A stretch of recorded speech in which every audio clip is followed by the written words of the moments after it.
എല്ലാവർക്കും നമസ്കാരം. 10th physics ക്ലാസ്സിലേക്ക് സ്വാഗതം. നമ്മൾ 7th ചാപ്റ്ററായ മെക്കാനിക്കൽ അഡ്വാൻറ്റേജ് ഇൻ ആക്ഷൻ അതിൽ ലെറ്റസ് എസ് ക്വസ്റ്റ്യൻസുകളാണ് ചെയ്യാൻ പോകുന്നത്.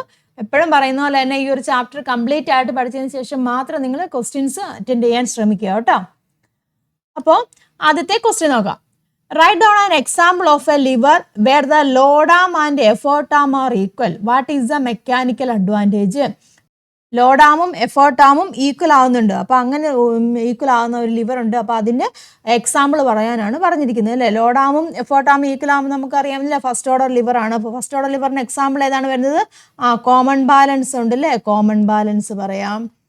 പിന്നെ ഏതാണ് പറയുന്നത്? സീസോ അല്ലേ, സീസോ പറയാം അല്ലേ. ഇതൊക്കെ എന്താണ്? ഫസ്റ്റ് ഓർഡർ ലിവറിന് എക്സാമ്പിൾ ആണ്. ഓക്കെ, ഇവിടുത്തെ മെക്കാനിക്കൽ അഡ്വാൻറ്റേജ് എന്താണ്? മെക്കാനിക്കൽ അഡ്വാൻറ്റേജിൻ്റെ ഇക്വേഷൻ നമുക്കറിയാം എന്താണ്? Effort arm divide by load arm ആണ് മെക്കാനിക്കൽ അഡ്വാൻറ്റേജിൻ്റെ ഇക്വേഷൻ. അപ്പോൾ ഇവിടെ എന്താണ്? ഇത് രണ്ട് ഈക്വൽ ആണല്ലേ. അപ്പോൾ എന്ത് വരും? മെക്കാനിക്കൽ അഡ്വാൻറ്റേജ് എത്രയായിട്ട് വരും? Mechanical advantage is equal to 1 ആയിട്ട് വരും. ഫസ്റ്റ് ഓർഡർ ലിവറിൻ്റെ കേസിൽ മെക്കാനിക്കൽ അഡ്വാൻറ്റേജ് 1 ആണ് വരുന്നത്. സെക്കൻഡ് ക്വസ്റ്റ്യൻ നോക്കുക. In which order of lever is a load arm longer than effort arm? അതായത് ലോഡ് ആം എന്ന് പറഞ്ഞിരിക്കുന്നത് load arm is greater than effort arm. Load arm effort ആമിനേക്കാളും greater ആയിരിക്കുന്നത് അല്ലെങ്കിൽ ലോങ്ങർ ആയിരിക്കുന്നത് ഏത് ഓർഡർ ലിവറിൻ്റെ കേസിലാണെന്നാണ് ചോദിച്ചിരിക്കുന്നത്. ഏത് ഓർഡർ ലിവറിൻ്റെ കേസിലാണ് വരുന്നത്? തേർഡ് ഓർഡർ ലിവർ ആണല്ലേ. തേർഡ് ഓർഡർ ലിവറിൻ്റെ കേസിലാണ് കേട്ടോ. തേർഡ് ഓർഡർ ലിവറിൻ്റെ കേസിലാണ് ലോഡ് ആം എഫേർട്ട് ആമിനേക്കാളും കൂടുതലാവുന്നത്. റൈറ്റ് ഡൗൺ 1 എക്സാമ്പിൾ എന്ന് ചോദിച്ചിട്ടുണ്ട്. എക്സാമ്പിൾ ഏത് പറയാം? എക്സാമ്പിൾ പറയാനായിട്ട് നമുക്ക് ഐസ്റ്റോങ്സ് പറയാമല്ലോ അല്ലേ. ഐസ്റ്റോങ്സ് നമുക്ക് പറയാം. ഇനി എന്താണ്? Which may be the possible mechanical advantage. Mechanical advantage ഇവിടെ എങ്ങനെ വരും? മെക്കാനിക്കൽ അഡ്വാൻറ്റേജ് എന്ന് പറയുമ്പോൾ നമുക്കറിയാം എന്താണ്? Effort arm divide by load arm ആണ്. ഇവിടെ ലോഡ് ആം എങ്ങനെയാണ്? കൂടുതലാണല്ലേ, എഫേർട്ട് ആം കുറവാണ്. അപ്പോൾ ലോഡ് ആം കൂടുതലാകുമ്പോൾ മെക്കാനിക്കൽ അഡ്വാൻറ്റേജ് എങ്ങനെയായിരിക്കും? കുറവായിരിക്കും അല്ലേ, കുറവായിരിക്കും. അതായത് നമുക്ക് പറയാം മെക്കാനിക്കൽ അഡ്വാൻറ്റേജ് എങ്ങനെയാണ്? ലെസ് ദാൻ 1 എന്ന് പറയാം അല്ലേ. 1ൽ കുറവായിരിക്കും കേട്ടോ. ലെസ് ദാൻ 1 ആയിരിക്കും, അല്ലെങ്കിൽ എന്താണ്? 1ൽ കുറവായിരിക്കും വരുന്നത് തേർഡ് ഓർഡർ ലിവറിൻ്റെ കേസിൽ. നെക്സ്റ്റ് ക്വസ്റ്റ്യൻ നോക്കാം. Third one. As shown in the figure, an object is suspended from one end of the meter scale. When 400 gram weight is suspended from the midpoint of the other side, the scale is balanced. What is the mass of the object? What is the weight of the object? ചിത്രത്തിൽ കാണുന്ന ഒരു metre സ്കെയിലിൻ്റെ ഒരറ്റത്ത് ഒരു വസ്തു തൂക്കിയിട്ടിരിക്കുന്നു. അതായത് കേട്ടോ, ഒരറ്റത്ത് ഒരു വസ്തു തൂക്കിയിട്ടിരിക്കുകയാണ്. മറുവശത്ത് പകുതി നീളത്തിൽ 400 ഗ്രാം വെയിറ്റ് തൂക്കിയിട്ടപ്പോൾ സ്കെയിൽ തുലന നിലയിലായി. അതായത് ഇപ്പോഴത്തെ വയസ്സ് ഇപ്പം ഇവിടുത്തെ ഡിസ്റ്റൻസ് എന്ന് പറഞ്ഞാൽ എത്രയാണ്? 50 സെൻറ്റിമീറ്റർ പറഞ്ഞിട്ടുണ്ട്. അപ്പോൾ അതിൻ്റെ പകുതി ഡിസ്റ്റൻസിൽ, അതായത് ഇവിടെ എത്ര വരും? 25 സെൻറ്റിമീറ്റർ വരും.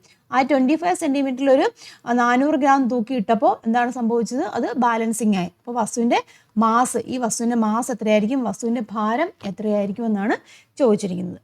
മനസ്സിലായല്ലോ? അപ്പോൾ നമുക്ക് തന്നിരിക്കുന്ന കാര്യങ്ങളൊക്കെ എടുത്തെഴുതാം.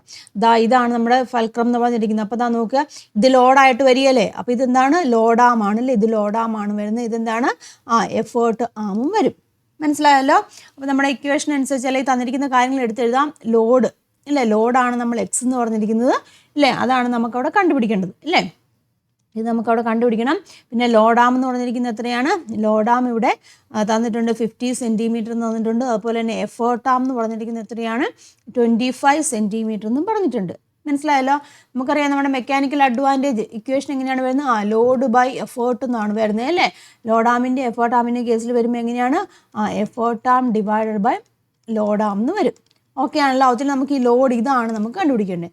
അപ്പം ഇക്വേഷൻ ഇതിലേക്ക് മാറ്റാം. ദാറ്റ് ഈസ് എൽ അല്ലേ. L is equal to E into effort arm, അതായത് effort into effort arm divide by load arm എന്ന് എടുക്കുക. മനസ്സിലായല്ലോ? ഇതാ നോക്കുക, എഫേർട്ട് എത്രയാണ് ഇവിടെ തന്നിരിക്കുന്നത്? 400 അല്ലേ. അതും തന്നിട്ടുണ്ട്. എഫേർട്ട് എന്ന് പറഞ്ഞിരിക്കുന്നത് എത്രയാണ്? 400 ഗ്രാം വെയിറ്റ് എന്ന് പറഞ്ഞിട്ടുണ്ട് അല്ലേ. അപ്പോൾ that is equal to 400 into effort arm എത്രയാണ് വന്നിരിക്കുന്നത്? 25 ആണ്. ഡിവൈഡഡ് ബൈ എന്ത് വരും? ലോഡാം എന്ന് പറഞ്ഞിരിക്കുന്നത് എത്രയാണ്? 50 വരും. ക്യാൻസൽ ചെയ്യാം. അതായത് പോയി ഇവിടെ 2 വരും. അതായത് ഇതും കൂടെ ക്യാൻസൽ ചെയ്യുമ്പോൾ ഏതാണ്? 200 വരും. അപ്പോൾ നമുക്കിവിടെ ലോഡ് കിട്ടിയല്ലോ. ലോഡ് എന്ന് പറഞ്ഞിരിക്കുന്നത് നമ്മൾ എക്സ് ആണ്. എക്സ് എത്രയാണ് വന്നത്? 200 അല്ലേ. 200 ഗ്രാം വെയിറ്റ് എന്ന് വന്നു കേട്ടോ. 200 ഗ്രാം വെയിറ്റ് എന്നാണ് നമുക്കിവിടെ കിട്ടിയത്. വെയിറ്റ് ഓഫ് ദ ഒബ്ജക്റ്റ് ആണ് നമുക്കിവിടെ കിട്ടിയത് 200 ഗ്രാം വെയിറ്റ് എന്ന് പറഞ്ഞിരിക്കുന്നത്. ഇനി മാസ് നമുക്ക് കണ്ടുപിടിക്കണം എന്നുണ്ടെങ്കിൽ നമുക്കറിയാം മാസിൻ്റെ ഇക്വേഷൻ ഏതാണ്? വെയിറ്റ് എന്ന് വെച്ചാൽ W=m×g ആണല്ലോ വെയിറ്റ് എന്ന് പറഞ്ഞത്. അപ്പോൾ മാസ് എന്ന് പറഞ്ഞാൽ എന്ത് വരും? W/g എന്ന് വരും. മനസ്സിലായല്ലോ പറഞ്ഞത്? ഇവിടെ ഈ ഗ്രാം വെയിറ്റ് എന്ന് ഉദ്ദേശിക്കുന്നത് ഗ്രാം വെയിറ്റ് എന്ന് വാല്യൂ തന്നിട്ടുണ്ടല്ലോ 400 ഗ്രാം വെയിറ്റ് എന്നല്ലേ പറഞ്ഞിരിക്കുന്നത്. നിങ്ങൾ ഓർക്കേണ്ട ഒരു കാര്യമാണ്, 1 ഗ്രാം വെയിറ്റ് എന്ന് പറഞ്ഞിരിക്കുന്നത് 1 ഗ്രാം മാസ് കേട്ടോ, 1 ഗ്രാം മാസിനോട് ഈക്വൽ ആണ്. അതായത് അണ്ടർ ഗ്രാവിറ്റിയുടെ ഇൻഫ്ലുവൻസിൽ 1 ഗ്രാം മാസിന്റെ വെയിറ്റ് എന്ന് പറഞ്ഞിരിക്കുന്നതാണ് 1 ഗ്രാം വെയിറ്റ് എന്ന് ഉദ്ദേശിക്കുന്നത്. ആ ഒരു ഐഡിയ നിങ്ങൾക്ക് ഉണ്ടായിരിക്കണം. ഇവിടെ ഒരു ഓർക്കേണ്ട കാര്യം എന്ന് വെച്ചാൽ ഈ ജിയുടെ വാല്യൂ നമ്മൾ 10 ആക്കി എടുക്കുകയാണ്. അപ്പം ഈ ജിയുടെ വാല്യൂ എന്ന് പറഞ്ഞിരിക്കുന്നത് ഈ ഓൾറെഡി എന്താണ്, ഈ ഗ്രാം വെയിറ്റ് ഉണ്ടല്ലോ, ഈ ഗ്രാം വെയിറ്റ് ഉൾക്കൊണ്ടിട്ടുണ്ട്. ജിയുടെ വാല്യൂ എന്ന് പറഞ്ഞിരിക്കുന്നത് ഈ ഗ്രാം വെയിറ്റിൽ ഓൾറെഡി ഉൾക്കൊണ്ടിട്ടുണ്ട്. അപ്പോൾ നമുക്ക് മാസ് എങ്ങനെ എഴുതാം? മാസ് ഈസ് ഈക്വൽ ടു 200 അല്ലേ, 200 ഗ്രാം എന്ന് നമുക്ക് എഴുതാം. മനസ്സിലായല്ലോ? അപ്പോൾ ഓർക്കേണ്ട ഈ ഒരു പോയിന്റ് ഓർത്തണം. 1 ഗ്രാം വെയിറ്റ് എന്ന് പറഞ്ഞിരിക്കുന്നത് 1 gram mass under the gravity അതിനോട് ഈക്വൽ ആണ്. അപ്പം നമുക്കറിയാം മാസ് 200 ഗ്രാം കിട്ടി, വെയിറ്റ് എന്ന് പറഞ്ഞിരിക്കുന്നത് 200 ഗ്രാം വെയിറ്റും ആണ്. ഒന്നുകൂടെ പറയുവാണെങ്കിൽ നമുക്കിത് ഇങ്ങനെ പറയാം കേട്ടോ. 1 ഗ്രാം വെയിറ്റ് എന്ന് പറഞ്ഞിരിക്കുന്നത് 1 ഗ്രാം വെയിറ്റ് എന്തിനോട് ഈക്വൽ ആണ്? 1 gram mass under gravity equal ആണ്. അപ്പോൾ നമുക്കറിയാം 200 ഗ്രാം വെയിറ്റ് എന്ന് പറഞ്ഞിരിക്കുന്നതിനാണ് 200 ഗ്രാം അണ്ടർ ഗ്രാവിറ്റി ഈക്വൽ ആണ് നമുക്ക് പറയാൻ സാധിക്കും. ഇനി അടുത്ത question, in which type of liver is the mechanical advantage is always greater than 1? Mechanical advantage കേട്ടോ, മെക്കാനിക്കൽ അഡ്വാൻറ്റേജ് ഗ്രേറ്റർ ദാൻ 1 ആയിരിക്കുന്ന ഏത് സിറ്റുവേഷനിലാണ്? നമുക്കറിയാം mechanical advantage is equal to എങ്ങനെയാണ് ഇക്വേഷൻ വരുന്നത്? Effort arm divide by load arm എന്നല്ലേ, effort arm divide by load arm എന്നാണ് equation വരുന്നത്. അപ്പം മെക്കാനിക്കൽ അഡ്വാൻറ്റേജ് ഗ്രേറ്റർ ദാൻ 1 എന്ന് പറയുമ്പോൾ എന്താണ്? ഇത് കൂടുതൽ വരണം. അപ്പോൾ ഇത് കൂടുതൽ വരണമെങ്കിൽ എങ്ങനെയാണ്? ലോഡാമ് കുറവായിരിക്കണം. അപ്പോൾ ലോഡാമ് കുറവായിരിക്കുന്ന സിറ്റുവേഷനിൽ ഏതാണ് വരുന്നത്? സെക്കൻഡ് ഓർഡർ ലിവറിന്റെ കേസിലല്ലേ. അപ്പോൾ അതാ നോക്കുക ഏത് തരത്തിലുള്ള ലിവറാണ്? സെക്കൻഡ് ഓർഡർ ലിവർ അല്ലേ. സെക്കൻഡ് ഓർഡർ ലിവറിലാണ് മെക്കാനിക്കൽ അഡ്വാൻറ്റേജ് എന്ന് പറഞ്ഞിരിക്കുന്നത് എങ്ങനെയാണ്? ഗ്രേറ്റർ ദാൻ 1 വരുന്നത്. നമ്മൾ കണ്ടല്ലോ, നമ്മൾ പഠിച്ചല്ലേ, സെക്കൻഡ് ഓർഡർ ലിവറിന്റെ കേസിൽ പഠിച്ചതാണ് അല്ലേ, കാര്യങ്ങളൊക്കെ നമ്മൾ പഠിച്ചതാണ്. മെക്കാനിക്കൽ അഡ്വാൻറ്റേജ് ഗ്രേറ്റർ ദാൻ 1 പറഞ്ഞെങ്കിൽ എങ്ങനെയാണ്? ലോഡ് അല്ലേ, load comes in between effort and the fulcrum അല്ലേ. അപ്പം എന്താണ്? എഫേർട്ട് ആം അവിടെ കൂടും, ലോഡാം കുറയും. ലോഡാം കുറയുമ്പോൾ എന്താണ്? മെക്കാനിക്കൽ അഡ്വാൻറ്റേജ് ഗ്രേറ്റർ ദാൻ 1 ആവും, അതായത് സെക്കൻഡ് ഓർഡർ ലിവറിന്റെ കേസിൽ.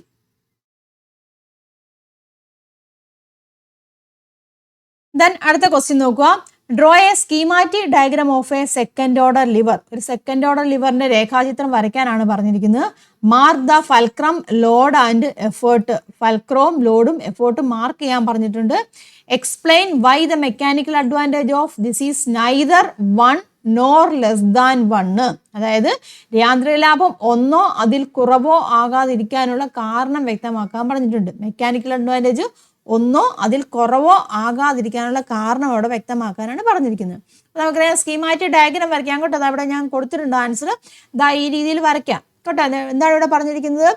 2ാം വർഗ്ഗ ഉത്തോലകമല്ലേ. അപ്പോൾ 2ാം വർഗ്ഗ ഉത്തോലകം ആകുമ്പോൾ എങ്ങനെയാണ്? എഫേർട്ടാമാണ് ഇവിടെ കൂടുതൽ. നമുക്കറിയാം അല്ലേ, എഫേർട്ടാം അവിടെ കൂടുതലാണ് അല്ലേ. എഫേർട്ടാം എന്ന് പറഞ്ഞിരിക്കുന്നത് നമ്മളിപ്പോൾ കണ്ടായിരുന്നു. എഫേർട്ടാം ഗ്രേറ്റർ ദാൻ ലോഡാം ആണ് വരുന്നത്. അപ്പോൾ ലോഡ് എന്ന് പറഞ്ഞിരിക്കുന്നത് എഫേർട്ടിനും ഫൽക്രത്തിൻ്റെയും ഇടയിലാണ് വരുന്നത്. അപ്പം എഫേർട്ടാം നമുക്കവിടെ കൂടുതലായിരിക്കും വരുന്നത്. അതുകൊണ്ട് തന്നെ മെക്കാനിക്കൽ അഡ്വാൻറ്റേജ് എങ്ങനെയായിരിക്കും വരുന്നത്? മെക്കാനിക്കൽ അഡ്വാൻറ്റേജും അവിടെ എങ്ങനെയായിരിക്കും? കൂടുതലായിരിക്കും വരുന്നത്. അതായത് മെക്കാനിക്കൽ അഡ്വാൻറ്റേജ് ഒരിക്കലും എന്താണ്? 1 അതിൽ കുറവായിരിക്കും. എപ്പോഴും എങ്ങനെയായിരിക്കും? ഗ്രേറ്റർ ദാൻ 1 ആയിരിക്കും വരുന്നത് കേട്ടോ. അവിടെ എഴുതിയിട്ടുണ്ട്, because the Lord is placed between the effort and the fulcrum, the load arm's length never exceeds the effort arm's length, therefore the mechanical advantage will never be 1 or less than 1. It will always be greater than 1. യജ്ഞത്തിനും ധാരത്തിനും ഇടയിൽ രോധം വരുന്നത് കൊണ്ട് ഒരിക്കലും യജ്ഞഭുജത്തേക്കാൾ നീളം കൂടുകയില്ല. അതിനാൽ യാന്ത്രിക ലാഭം 1 അതിൽ കുറവോ ആകുകയുമില്ല. എപ്പോഴും എങ്ങനെയായിരിക്കും? 1ൽ കൂടുതൽ ആയിരിക്കും. അപ്പം രേഖാചിത്രം വരയ്ക്കാൻ വേണ്ടിയിട്ടുണ്ട്. ഇത് വരച്ചാലും മതി, ഇങ്ങനെ വരയ്ക്കണം നിർബന്ധമൊന്നുമില്ല. അത് ഈ ഒരു രീതിയിൽ വരച്ചാലും മതി കേട്ടോ. നെക്സ്റ്റ് ക്വസ്റ്റ്യൻ നോക്കുക. A log weighing 5000 kilogram wait is lifted through A height of 2 meters onto a lorry using an inclined plane. A force of 2000 Newton was applied. What is the length of the inclined plane used to lift the log?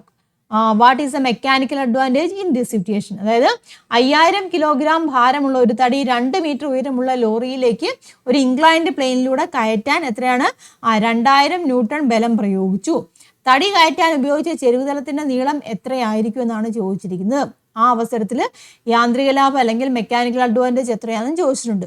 ഇവിടെ acceleration due to gravity 10 metre per second square എന്ന് എടുക്കാനും പറഞ്ഞിട്ടുണ്ട്. മനസ്സിലായല്ലോ? അപ്പം നമുക്ക് തന്നിരിക്കുന്ന കാര്യങ്ങളൊക്കെ എടുത്തെഴുതാം അല്ലേ? ലോഡ് തന്നിട്ടുണ്ട് അല്ലേ? ലോഡ് എത്രയാണ്? 5000 അല്ലേ? 5000 കിലോഗ്രാം വെയിറ്റ് ആണ് കേട്ടോ, കിലോഗ്രാം വെയിറ്റ് ആണ്. അതുപോലെ തന്നെ എഫേർട്ട് ഇവിടെ തന്നിട്ടുണ്ടല്ലോ. എഫേർട്ട് എത്രയാണ്? 2000 ന്യൂട്ടൺ എന്നാണ് തന്നിരിക്കും അല്ലേ? അപ്പോൾ നമുക്ക് ഈ കിലോഗ്രാം വെയിറ്റിനെ നമുക്ക് ന്യൂട്ടണിലേക്ക് അങ്ങ് മാറ്റാം. എന്ത് ചെയ്ത് വെച്ചാൽ മതി? Acceleration due to gravity G കൊണ്ട് മൾട്ടിപ്ലൈ ചെയ്താൽ മതിയല്ലോ. അപ്പോൾ എങ്ങനെയാണ്?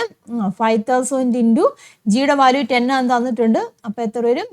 50,000 അല്ലേ? 50,000 ന്യൂട്ടൺ എന്ന് വരും വാല്യൂ. മനസ്സിലായല്ലോ? പിന്നെന്താണ്? ആ ലോറിയുടെ ഹൈറ്റ് തന്നിട്ടുണ്ട്. എച്ച് എന്ന് പറഞ്ഞതാണ് 2 മീറ്റർ എന്ന് തന്നിട്ടുണ്ട്. പിന്നെന്താണ്? ഇൻക്ലൈൻഡ് പ്ലെയിൻ്റെ ലെങ്ത് ആണ്, അതായത് എൽ ആണ് നമുക്ക് അവിടെ കണ്ടുപിടിക്കേണ്ടത്. ശരിയാണല്ലോ? നമുക്കറിയാം, ഇക്വേഷൻ അറിയാം. മെക്കാനിക്കൽ അഡ്വാൻറ്റേജ് ഇൻക്ലൈൻഡ് പ്ലെയിൻ്റെ കേസിൽ എങ്ങനെയാണ് വരുന്നത്? മെക്കാനിക്കൽ അഡ്വാൻറ്റേജ് വരുമ്പോൾ ലോഡ് ബൈ എഫേർട്ട് ആണ് ഇക്വേഷൻ. ഇൻക്ലൈൻഡ് പ്ലെയിൻ്റെ കേസിൽ വരുമ്പോൾ എങ്ങനെയാണ്? എൽ ബൈ എച്ച് എന്ന് എടുക്കാം ഇല്ലേ? അപ്പോൾ നമുക്ക് എൽ ആണല്ലോ കണ്ടുപിടിക്കേണ്ടത്. അപ്പോൾ ഇക്വേഷനെ റീഅറേഞ്ച് ചെയ്യാം. അതായത് L by H is equal to capital L divide by capital E എന്ന് എഴുതാം. ഓർ എൽ എന്ന് പറഞ്ഞിരിക്കും എത്ര വരും? H into capital L divide by capital E എന്ന് എഴുതാം. എച്ച് എന്ന് പറഞ്ഞാൽ 2 ആണ് തന്നിട്ടുണ്ട്. ലോഡ് എത്രയാണ്? 50,000 അല്ലേ? 50,000 എന്ന് തന്നിട്ടുണ്ട്. എഫേർട്ട് എന്ന് പറഞ്ഞിരിക്കുന്നത് എത്രയാണ്? 2000 ആണ്. അപ്പോൾ ഇതാ നോക്കിയേ, ക്യാൻസൽ ചെയ്യാൻ പറ്റും. നോക്കി ക്യാൻസൽ ചെയ്യുക. ഇതും ഇതും കൂടി. പിന്നെ എത്ര വരും? ആൻസർ എന്ന് പറഞ്ഞാൽ 50 വരും. അപ്പോൾ ലെങ്ത് എത്ര കിട്ടി? ലെങ്ത് എന്ന് പറഞ്ഞ് ചെരുവുതലത്തിൻ്റെ നീളം എന്ന് പറഞ്ഞാൽ എത്രയാണ്? 50 എന്ന് വരും ഇല്ലേ? Length of the inclined plane എത്രയാണ് വരുന്നത്? 50 മീറ്റർ എന്ന് വരും കേട്ടോ.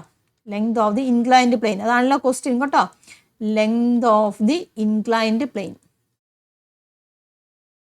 Length of the inclined plane ആണ് 50 മീറ്റർ. ദെൻ അടുത്ത ക്വസ്റ്റ്യൻ ചോദിച്ചിരിക്കുന്നത് എന്താണ്? How will you calculate the mechanical advantage of a screw? Describe an experiment to prove that a screw is an inclined plane. സ്ക്രൂവിന്റെ യാന്ത്രിക ലാഭം എങ്ങനെ കണക്കാക്കും? സ്ക്രൂ ഒരു ചെരുവുതലമാണെന്ന് സ്ഥാപിക്കാൻ ഒരു പരീക്ഷണം വിവരിക്കാനാണ് പറഞ്ഞിരിക്കുന്നത് കേട്ടോ. അപ്പം ടെക്സ്റ്റ് ബുക്കിൽ പറഞ്ഞിട്ടുണ്ട് സ്ക്രൂ ഒരു ചെരുവുതലാണെന്ന് വിവരിക്കാനുള്ള ഒരു എക്സ്പെരിമെന്റ് ഉണ്ടല്ലോ. അതായത് നമ്മളൊരു പേപ്പർ ചുരുട്ടിയൊക്കെ വെക്കുന്ന ആ ഒരു എക്സ്പെരിമെന്റ് എഴുതി വെച്ചാൽ മതി. മെക്കാനിക്കൽ അഡ്വാൻറ്റേജ് നമുക്കറിയാലോ. എങ്ങനെയാണ് സ്ക്രൂവിന്റെ മെക്കാനിക്കൽ അഡ്വാൻറ്റേജ് എന്ന് പറയുമ്പോൾ എങ്ങനെയാണ് പറയുന്നത്? എങ്ങനെ വരും? ലെങ്ത് ഓഫ് 1 ത്രെഡ് അല്ലേ? ലെങ്ത് ഓഫ് 1 ത്രെഡ് നമ്മൾ പഠിച്ചതാണ് അല്ലേ? Length of 1 thread, length of 1 thread അതിനെ സ്മോളിൽ നിന്ന് വരും. ഡിവൈഡഡ് ബൈ എങ്ങനെയാണ്? പിച്ച് അല്ലേ? ഇത് ചെയ്ത് കഴിഞ്ഞാൽ നമുക്ക് മെക്കാനിക്കൽ അഡ്വാൻറ്റേജ് കണ്ടുപിടിക്കാൻ സാധിക്കും. അപ്പോൾ ആ എക്സ്പെരിമെന്റ് അതേപടി അങ്ങ് എഴുതി വെച്ചാൽ ടെക്സ്റ്റ് ബുക്കിലുള്ളതാണ് കേട്ടോ. അത് അതേപടി എഴുതുക. അവിടെ കൊടുത്തിട്ടുണ്ട് mechanical advantage equation length of 1 thread divide by pitch ആണ്. പിന്നെ എക്സ്പെരിമെന്റ് എങ്ങനെയാണ് ചെയ്യുന്നുള്ള അതിന്റെ പ്രൊസീജിയറും കാര്യങ്ങളും എഴുതുക കേട്ടോ. നമുക്കറിയാം ടെക്സ്റ്റ് ബുക്കിൽ പറഞ്ഞിരിക്കുന്ന കാര്യങ്ങളാണ് കേട്ടോ. അത് അതേപടി എഴുതിയിരിക്കുന്നതെന്നുള്ളൂ കേട്ടോ. Cut A paper in A shape of A inclined plane. Color the slanting edge of the paper. Wrap the paper around a cylindrical pencil so that the slanting edge forms a spiral. Observe the colored spiral line on the pencil. പിന്നെ mark ചെയ്യാൻ വേണ്ടിയിട്ട് text ബുക്കിലുള്ള കാര്യം കേട്ടോ. PQ ഒക്കെ mark ചെയ്യാൻ വേണ്ടിയിട്ടുണ്ട്. Vertical distance അത് എന്താണ് measure ചെയ്യാൻ പറഞ്ഞിട്ട് അതിനെ നമ്മൾ പിച്ചാക്കി എടുത്തു. പിന്നെ എന്താണ് ഒരു സ്ട്രെയിറ്റ് ആയിട്ട് പേപ്പറിനെ അൺറാപ്പ് ചെയ്യാൻ പറഞ്ഞിട്ടുണ്ട്. അപ്പോൾ എന്താണ് ലെങ്ത് PQ, സ്ലാൻഡിങ് എഡ്ജിന്റെ ലെങ്ത് കണ്ടുപിടിക്കാം. അതെന്താണ് length of the inclined plane ആക്കി എടുക്കാമെന്ന് പറഞ്ഞിട്ടുണ്ട്. അപ്പോൾ അതിന് നമുക്ക് മനസ്സിലാക്കാൻ സാധിക്കും the coloured line on the pencil looks like the threads of a screw എന്ന് മനസ്സിലാക്കാൻ സാധിക്കും. അൺറാപ്പ് ചെയ്യുമ്പോൾ സ്പൈറൽ എന്തായിട്ട് മനസ്സിലാക്കാൻ സാധിക്കും? സ്ട്രെയിറ്റ് ആയിട്ടുള്ള ഇൻക്ലൈൻഡ് പ്ലെയിൻ ആണെന്ന് മനസ്സിലാക്കാൻ സാധിക്കും.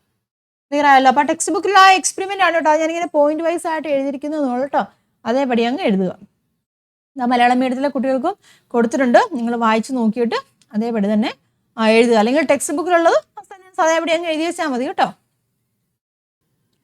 നെക്സ്റ്റ് ക്വസ്റ്റ്യൻ നോക്കുക. A load of 1600 kilogram weight is suspended from an axle with a diameter of 6 centimeter. What should be the force applied in Newton to turn a 3 meter long lever on one side of the axle to lift this load? അതായത് 1600 kilogram wait ഭാരം 6 centimetre വ്യാസമുള്ള ഒരു ആക്സിലിൽ കെട്ടി തൂക്കുന്നു കേട്ടോ. Wheel and ആക്സിലുമായിട്ട് ബന്ധപ്പെട്ടാണ് കേട്ടോ. ഈ ഭാരം ഉയർത്തുന്നതിന് ആക്സിലിൽ ഒരു വശത്തേക്ക് 3 മീറ്റർ നീളമുള്ള ലിവർ തിരിക്കാൻ എത്ര ന്യൂട്ടൺ ബലം പ്രയോഗിക്കേണ്ടി വരുമെന്നാണ് ചോദിച്ചിരിക്കുന്നത്. അപ്പോൾ വീൽ ആൻഡ് ആക്സിലിൻ്റെ ഈ ഒരു ചിത്രം കൃത്യമായിട്ട് മനസ്സിലേക്ക് വന്നിരിക്കണം. ഇതാ ഇവിടെ ലോഡ് തൂക്കിയിട്ടിരിക്കുന്നത് എത്രയാണ്? 1600 കേട്ടോ. 1600 കിലോഗ്രാം വെയിറ്റ് തൂക്കിയിട്ടിട്ടുണ്ട്. ആക്സിലാണ് കേട്ടോ. ഈ ആക്സിലിൻ്റെ ഡയമീറ്റർ ആണ് തന്നിരിക്കുന്നത് 6 സെൻറ്റിമീറ്റർ എന്നുള്ളത്. അപ്പോൾ നമുക്ക് ലോഡ് നമുക്ക് എങ്ങനെ എഴുതാം? ലോഡ് എന്ന് പറഞ്ഞിരിക്കുന്നത് എത്രയാണ്? 1600 അല്ലേ? 1600 കിലോഗ്രാം വെയിറ്റ് ആണ് ലോഡ് എന്ന് പറഞ്ഞിരിക്കുന്നത്. ഡയമീറ്റർ ഓഫ് ദി ആക്സിൽ, ഈ ആക്സിലിൻ്റെ ഡയമീറ്റർ വന്നിട്ടുണ്ട്. അപ്പോൾ നമുക്ക് റേഡിയസ് കണ്ടുപിടിക്കാമല്ലോ. അപ്പോൾ റേഡിയസ് ഇല്ല, സ്മോളാർ എന്ന് വെച്ചാൽ ആക്സിലിൻ്റെ റേഡിയസ് ആണ്, അതായത് 6/2 എന്ന് വരും, അതായത് 3 സെൻറ്റിമീറ്റർ എന്ന് വരും. ഡയമീറ്റർ വന്നിട്ടുണ്ട്, റേഡിയസ് എഴുതി. ഇനി പിന്നെ എന്താണ് പറഞ്ഞിരിക്കുന്നത്? ഈ ഭാരം ഉയർത്തുന്നതിന് ആക്സിലിൽ ഒരു വശത്തേക്ക് 3 മീറ്റർ നീളമുള്ള ലിവർ തിരിക്കാൻ എത്ര ന്യൂട്ടൺ ബലം പ്രയോഗിക്കുമെന്നാണ് ചോദിച്ചിരിക്കുന്നത്. ക്ലിയർ ആയല്ലോ. അപ്പം ഈ ചക്രത്തിന്റെ റേഡിയസ്, വീലിന്റെ റേഡിയസ് നമുക്കറിയില്ല, പക്ഷേ ഈ വീലിന്റെ റേഡിയസ് ആയിട്ട് വരുന്നത് എന്താണ്? അവിടെ ഉപയോഗിക്കുന്ന ലിവർ ഉണ്ടല്ലോ, ആ ലിവറിന്റെ നീളമാണ് ഈ വീലിന്റെ റേഡിയസ് ആയിട്ട് വരുന്നത്. അതായത് നമുക്ക് എന്താ പറയാം, ക്യാപിറ്റൽ ആർ അല്ലേ? ക്യാപിറ്റൽ ആർ എന്ന് വെച്ചാൽ വീലിന്റെ റേഡിയസ് ആണ്, അത് ലിവറിന്റെ നീളമായിട്ട് വരും. അതായത് R = എത്ര വരും? 3 മീറ്റർ എന്ന് വരും. മനസ്സിലായല്ലോ. ഇനി നമുക്കറിയാം വീൽ ആൻഡ് ആക്സിലിന്റെ മെക്കാനിക്കൽ അഡ്വാൻറ്റേജ് കണ്ടുപിടിക്കുന്ന ഇക്വേഷൻ ഏതാണ്? ലോഡ് ബൈ എഫേർട്ട് ആണ്. That is equal to capital R divide by small r ആണല്ലോ അല്ലേ? അപ്പോൾ നമുക്ക് എങ്ങനെ എഴുതാം? That is equal to load by effort is equal to capital R by small r എന്ന് എഴുതാം. നമുക്ക് അവിടെ എന്താണ് കണ്ടുപിടിക്കേണ്ടത്? എഫേർട്ട് അല്ലേ കണ്ടുപിടിക്കേണ്ടത്. അപ്പോൾ എഫേർട്ടിലേക്ക് ഇക്വേഷനെ മാറ്റും. അതായത് E × R is equal to L × small r or E is equal to L small r divide by capital R എന്ന് പറയും. അപ്പോൾ നമുക്ക് വാല്യൂസ് സബ്സ്റ്റിറ്റ്യൂട്ട് ചെയ്യാം. ഇവിടെ ലോഡ് എന്ന് പറഞ്ഞിരിക്കുന്നത് കിലോഗ്രാം വെയിറ്റിലല്ല, അതിന് ഞാൻ ന്യൂട്ടണിലേക്ക് മാറ്റുവാണ്. അതായത് 1600 × 10 കൊണ്ട് മൾട്ടിപ്ലൈ ചെയ്യുമ്പോൾ ന്യൂട്ടണിലേക്ക് കിട്ടും. അതായത് 16,000 അല്ലേ? 16,000 ന്യൂട്ടൺ കിട്ടും. അതുപോലെ തന്നെ റേഡിയസ് പറഞ്ഞാൽ സെൻറ്റിമീറ്ററിലാണ് കിടക്കുന്നത്. സെൻറ്റിമീറ്ററിൽ ഞാൻ മീറ്ററിലേക്ക് മാറ്റുവാണ്. അതായത് എത്ര വരും? 0.03 കേട്ടോ. 0.03 മീറ്റർ എന്ന് വരും മീറ്ററിലേക്ക് മാറ്റുമ്പോൾ. മനസ്സിലായല്ലോ? സെൻറ്റിമീറ്ററിനെ മീറ്ററിലേക്ക് മാറ്റി. അപ്പോൾ നമുക്ക് വാല്യൂസ് ഇവിടെ സബ്സ്റ്റിറ്റ്യൂട്ട് ചെയ്യാം. ലോഡ് എത്രയാണ്? 16,000 കേട്ടോ. 16,000 ഇൻറ്റു ഇതെത്രയാണ്? 0.03 വരും കേട്ടോ. സ്മോൾ r എന്ന് പറഞ്ഞ് radius of the axle divide by radius of the wheel എന്ന് പറഞ്ഞിരിക്കുന്നത് എത്രയാണ്? 3 ആണ് വരുന്നത്. ഇത് ചെയ്യുമ്പോൾ നമുക്ക് ആൻസർ കിട്ടുന്നത് 160 എന്ന് വരും കേട്ടോ. 160 ന്യൂട്ടൺ ആണ് ആൻസർ വരുന്നത്. അപ്പോൾ ഇവിടുത്തെ എഫേർട്ട് എന്ന് പറഞ്ഞിരിക്കുന്നത് 160 ന്യൂട്ടൺ വരും. നെക്സ്റ്റ് ക്വസ്റ്റ്യൻ നോക്കുക. Explain the necessity of gears in vehicles. വാഹനങ്ങളിൽ ഗിയറുകളുടെ ആവശ്യകത എന്തെന്ന് വ്യക്തമാക്കാനാണ് പറഞ്ഞിരിക്കുന്നത്. നമുക്കറിയാം എന്തിനു വേണ്ടിയാണ്? ഭാരം വലിച്ചു കയറ്റാനും അതുപോലെ തന്നെ എന്താണ് കയറ്റമൊക്കെ കയറുമ്പോൾ നമുക്ക് ഈസി ആയിട്ട് കയറി പോകാനും ഒക്കെയാണ് നമ്മൾ ഗിയറുകൾ വാഹനങ്ങളിൽ ഉപയോഗിക്കുന്നത്. അതുപോലെ സ്പീഡ് ഇല്ലേ? സ്പീഡ് കൂട്ടാനും ഒക്കെ ആയിട്ട് ഉപയോഗിക്കുന്നുണ്ട്. ഇതാ നോക്കുക കേട്ടോ. To pull heavy loads and to climb heights, the gears from the engine are connected to larger gears. കേട്ടോ. കൂടിയ ഭാരം വലിച്ചു കയറ്റാനും ഉയരം കയറാനും എഞ്ചിനിൽ നിന്നുള്ള പൽചക്രങ്ങളെ വലിയ പൽചക്രങ്ങളുമായിട്ട് ബന്ധിപ്പിക്കുന്നുണ്ട് കേട്ടോ. Then to increase the speed, speed കൂട്ടാൻ എന്താണ്? The gears from the engine are connected to smaller gears linked to the tires. വേഗം കൂട്ടാൻ എങ്ങനെയാണ്? എഞ്ചിനിൽ നിന്നുള്ള പൽചക്രങ്ങളെ ടയറുകളുമായി ബന്ധിപ്പിച്ച ചെറിയ പൽചക്രങ്ങളോട് ചേർക്കുകയാണ് ചെയ്യേണ്ടത്. അടുത്ത ക്വസ്റ്റ്യൻ നോക്കുക. മാച്ച് ദ ഫോളോയിങ് ആണ് കേട്ടോ. First order, second order, third order liver തന്നിട്ടുണ്ട്. ദെൻ അതിൻ്റെ ഓരോരോ കാര്യങ്ങളുമാണ് പറഞ്ഞിരിക്കുന്നത്. മാച്ച് ദ ഫോളോയിങ് നമുക്ക് നോക്കാമല്ലോ. ആദ്യം എന്താണ്? ഫസ്റ്റ് ഓർഡർ ലിവർ അല്ലേ? ഫസ്റ്റ് ഓർഡർ ലിവറിന്റെ കേസിൽ ഏതാണ് വരുന്നത്? Lord is always more than the effort. അത് വരിക അല്ലേ? ലോഡും എഫേർട്ടും എങ്ങനെയായിരിക്കും? ഈക്വൽ ആയിരിക്കും വരുന്നത്. ഇത് വരും കേട്ടോ. Load can be equal to അല്ലെങ്കിൽ എന്താണ്? Lesser or greater than the effort വരും. അപ്പം ഞാൻ 1 2 3 കൊടുക്കുകയാണെങ്കിൽ ഇത് 1ന്റെ കേസിൽ വരും. അതുപോലെ തന്നെ ബിയുടെ സെക്ഷനിൽ എങ്ങനെ വരും? Fulcrum comes in between effort and ലോഡിലെ ഫസ്റ്റ് ഓർഡർ ലിവറിന്റെ കേസിൽ ഇതാണ് വരുന്നത് കേട്ടോ. ഫൽക്രം എങ്ങനെയായിരിക്കും? ധാരം, രോധത്തിനും യജ്ഞത്തിനും ഇടയിലായിരിക്കും വരുന്നത്. ഇനി മെക്കാനിക്കൽ അഡ്വാൻറ്റേജ് ആണ് സീഡ് കോളത്തിൽ കൊടുത്തിരിക്കുന്നത്. അപ്പോൾ ഏതാണ് വരുന്നത്? Mechanical advantage is always equal to 1 ആണ് കേട്ടോ. ഇതാണ് വരുന്നത് ഒന്നാമത്തെ. സെക്കൻഡ് ഓർഡർ ലിവറിന്റെ കേസിൽ എങ്ങനെയായിരുന്നു വരുന്നത്? Lord is always more than the effort ആണ്. ഇതാണ് രണ്ടാമത്തെ ഇതിൽ വരുന്നത്. പിന്നെ ലോഡും ഫൽക്രവും അതിൻ്റെയൊക്കെ പൊസിഷൻ എന്ന് പറഞ്ഞാൽ ഇതാണ്. Load comes in between effort and fulcrum ആണ് വരുന്നത്. ദെൻ മെക്കാനിക്കൽ അഡ്വാൻറ്റേജ് എങ്ങനെയായിരിക്കും? 1ൽ കൂടുതലായിരിക്കും അല്ലേ? മോർ ദാൻ 1 ആണ്. അപ്പോൾ ഇത് വരും. ഇനി മൂന്നാമത്തെ കേസിൽ ബാക്കിയുള്ള Lord is always less than the effort ആണ് വരുന്നത്. ഇതാണ് വരുന്നത്. Then effort comes in between fulcrum and load വരും. പിന്നെ ഇത് mechanical advantage is always less than 1 ആയിരിക്കും. മനസ്സിലായല്ലോ? അപ്പോൾ ഇതാണ് അതിൻ്റെ ഓർഡറിൽ നിങ്ങൾ എഴുതുക കേട്ടോ. ഇത് ആൻസർ ഓർഡറിൽ കൊടുത്തിട്ടുണ്ട്, നോക്കി എഴുതിക്കോളൂ. മലയാളം മീഡിയത്തിലെ കുട്ടികൾക്ക് വേണ്ടി കൊടുത്തിട്ടുണ്ട്. കൃത്യമായിട്ട് മനസ്സിലാക്കിയിട്ട് നോക്കി എഴുതിക്കോളൂ കേട്ടോ. അപ്പോൾ ഇത്രയാണ് നമ്മുടെ ലെറ്റ് എസ് ക്വസ്റ്റ്യൻസ് ഉള്ളത്. എത്ര ക്വസ്റ്റ്യൻസ് ആണ്? ഒരു 10 ക്വസ്റ്റ്യൻസ് ഉണ്ടായിരുന്നു. അപ്പം എല്ലാം ആപ്ലിക്കേഷൻ ലെവലിലൊക്കെ വരുന്ന ക്വസ്റ്റ്യൻ ആണ്. എല്ലാം കൃത്യമായിട്ട് പഠിക്കുക. First order, second order, third order liver അത് കൃത്യമായിട്ട് മനസ്സിലാക്കിയിരിക്കുക. പിന്നെ എങ്ങനെ വേണമെങ്കിലും ക്വസ്റ്റ്യൻസ് ചോദിക്കാം. അപ്പം എല്ലാത്തിനും കൃത്യമായിട്ടൊരു ഐഡിയ വെച്ച് തന്നെ നിങ്ങൾ പഠിക്കുക കേട്ടോ. അപ്പോൾ ലെറ്റ് എസ് ക്വസ്റ്റ്യനും അതിൻ്റെ ആൻസേഴ്സും എല്ലാവർക്കും ക്ലിയർ ആയി കാണുമെന്ന് വിചാരിക്കുന്നു.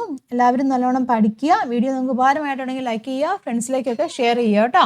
ഇതുപോലെയുള്ള മറ്റൊരു വീഡിയോ ആയിട്ട് നമുക്ക് വീണ്ടും കാണാം. എല്ലാവർക്കും നന്ദി, നമസ്കാരം. താങ്ക്